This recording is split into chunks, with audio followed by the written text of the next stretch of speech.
Ever seen an oil turn blood red because of a root?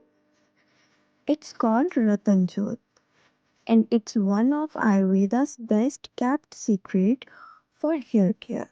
Also known as alpinut root, this red herb grows in the cool Himalayas and has been used for centuries to heal, soothe, and protect your hair. Here's what Ratanjot does for your hair. Soothes scalp inflammation, reduces dandruff and fungal infections, promotes healthy hair growth, strengthens hair from the roots. To use Ratanjot at home, infuse the dried root in warm coconut or mustard oil until the oil turns a deep red.